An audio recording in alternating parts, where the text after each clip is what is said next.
Mga kasayan, TMX125 Alpha. Magpapalit tayo ng cab follower o-ring. Kasi meron ng tagas yung ano niya. Ito siya kasayan. Oh. Nagkaroon na ng tagas yung kanyang o-ring. Ayan siya wa. Bali, ito siya. Kaya siya nagkatagas kasayan. Kaya nagkaroon ng tagas kasi meron tayong napanood na tutorial na pagka binaligtad daw to mawawala yung lagitik. Ito, babaligtad rin to, iikutin mo. O yan ang naging yung naging resulta tumagas. Bali wala, palyado yung napanood natin na tutorial, hindi gumana. Pipihitin mo, itong nasa baba ilalagay mo sa taas. Ito ang nangyari, tumagas. Ngayon kasayin, tatanggalin natin yan na hindi na tayo magbabaklas. Ganito lang yung gagawin natin. Ito lang alisin natin yung tornilyo na to. Gagamit tayo dito ng 12. May 12 natin. 12 ml. Yan.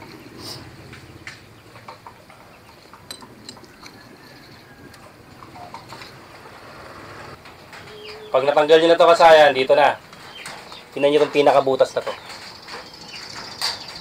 Ayan na, yung pinakabutas niya yan ha. Kasi walang kakapitan yung ano natin. Dito walang kakapitan yung pangtanggal natin. Kung madudukot nyo dito, pwede rin naman. Kung may matulis kayo dyan. Ngayon, dito nyo siya kakawitin sa gitna.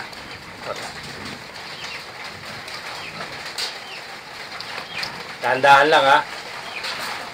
Tayo pang kalawit.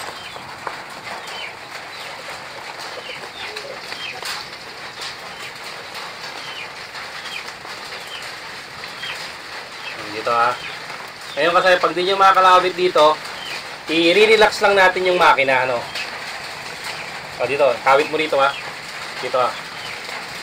Ito ang gagawin mo, kakawitin mo ito ng dahan-dahan ha. Pag mong papalampasin, kaya ganito lang. Ganito lang ang forma niyan. Hindi mo siya pwedeng palampasin kasi malalaglag to. Dapat, pag lumitaw na to, okay na. Pigil.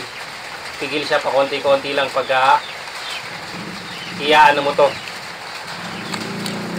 Yan, habang inaano mo siya, dahan-dahan lang. Yan, habang pinapalutang mo to. Yan. Pagkakita na to, okay na. Pwede na tayo magpalit. Ganito yung gagawin natin kasi hindi na tayo hindi natin nilagay sa top dead center o TDC. Kikik lang natin para ma-relax lang siya. Kung sakaling matigas. Tuutin mo ha. Pag ganun, dahan-dahan lang.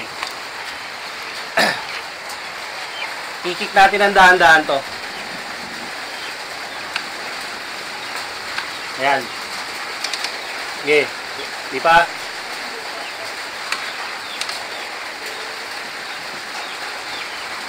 Hanapin lang natin yung relax ng makina.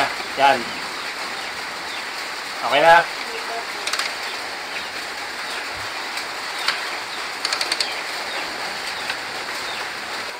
Ayan siya kasaya na. Pagka nakuha nyo yung relax yan, mahihilan nyo na to.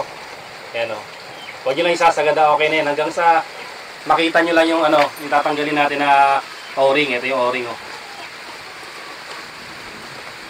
Kasi hindi pa pwedeng mahila. Hindi pa pwedeng malaglag to. Hindi pwedeng malaglag to mo. Automatic yan magiging top overhaul. Ito hindi naman to malalaglag kasi meron tong pinaka-kanal.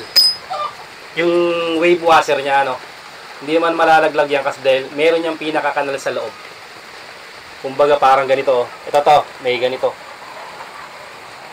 Yan, hindi yan malalaglag kasi nakasuksok yan na nakaganto. Yung wave washer, ayan. Hindi rin yan malalaglag kaya safe naman yung ginagawa natin. Para sa walang mga tools. Pag lang malalaglag yan ha. Ito kasi dito ko lang nilagay ito para hindi mawala yung natin. Ayan. Yung wave washer natin. Pagka tinulak nyo kahit hanggang kalahati, okay, walang problema ha. Hanggang kalahati yung hanggang sa matutusok na natin to. Yan. Yan ang importante niya kasayin para makapagpalit tayo ng ating o-ring. Kukuha lang tayo dyan ng matulis na pantanggal para mapalitan natin yung o-ring. Matigas na. Kukuha lang kami ng kutsilyo ha. Tapos tatanggalin natin to. Kasahin, kumuha tayo ng matulis.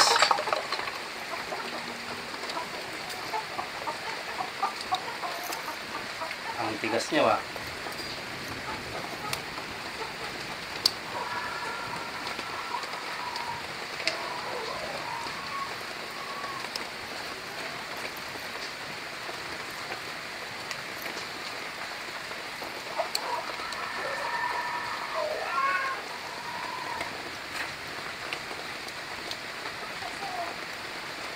Tumigas na siya kasayan. Talaga naman pag tumagal, talagang mahal to. Kaya napabilis lang kasi yung pagtagas ito mula ng may napanood ako natatahimik daw pag ito binaliktad.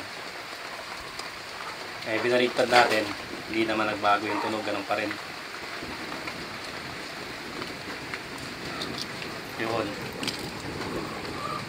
Kasayan ha. Yan. Matigas na itong ano natin.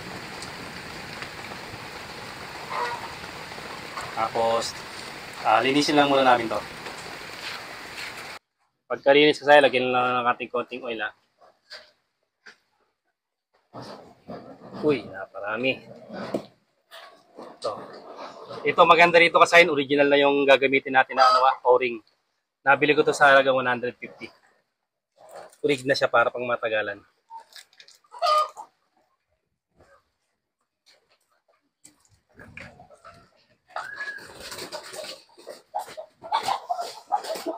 Simpleng-simple lang to kasi malambot. Ingat-ingat lang kasi baka mamaya yung mahatak to. Kaya ang ginagawa natin dito ay pigil lang siya ha.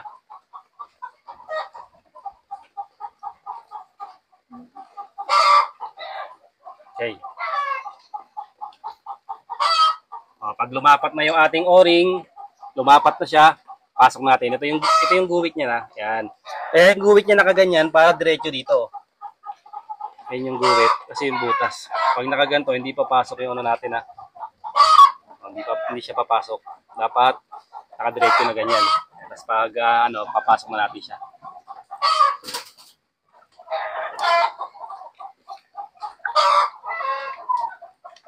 Dapat nakadiretso siya ha.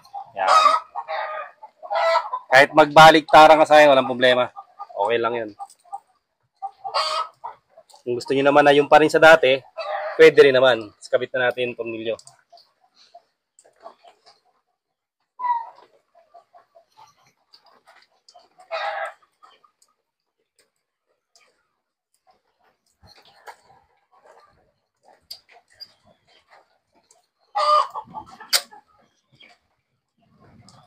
Pag hindi tumapat yung kasayan, etong tornilyo na to, hindi to papasok ha.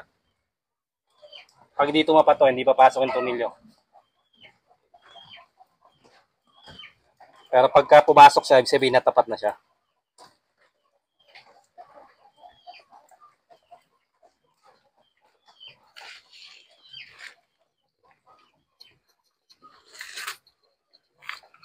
Tapos higpitan lang natin yan. Okay na siya kasayan. Ganun lang kasayan pag wala kayong tools. Kahit hindi nyo na siya i-top dead center.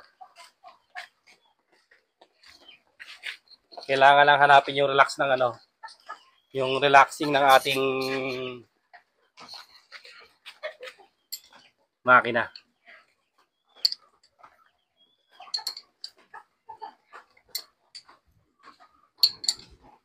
Siyempre, try natin yung kasayan. Napupunasan namin to. Tapos try natin kung may tatagas pa. Kaya na siya kasayan pinapainit na natin pero wala na. Dati, pag paandar mo pa lang, konting paandar mo lang, ano na yan, tutulo na yan dito. Kasi sobrang tigas na rin ang kanyang ang kanyang O-ring. Tandaan nyo lang kasayan yung paghila nyo, kailangan pag hinila nyo siya hanggang kalahati lang. Huwag lang yung masosobra kasi pag nasobra, malalaglag to, automatic malaking gastos. Kailangan lang pag matigas, relax at saka konting konting tiyaga-tiyaga. Yun sa TMX 125 pala kasi meron kasi siyang kanto na pag yung bilog niya ito iba motor start to ha. So, yung sa motor start pala to dito kailangan sa may taas. Kaya kailangan relax yung makina, kick pa konti-konti, tsaka nyo siya ano yun, angat-angatin. Pero TMX 125 mas madali kasi meron siyang pinaka ano, pinaka bilog, ito wala ako. Yun lang yung pinapalitan dyan kasaya na yung o-ring. Original na para siguradong pang matagalan. Eh kung walang pang 150, eh wala tayong magagawa kundi sa replacement. Nandito lang mga kasayan. Salamat sa panonood.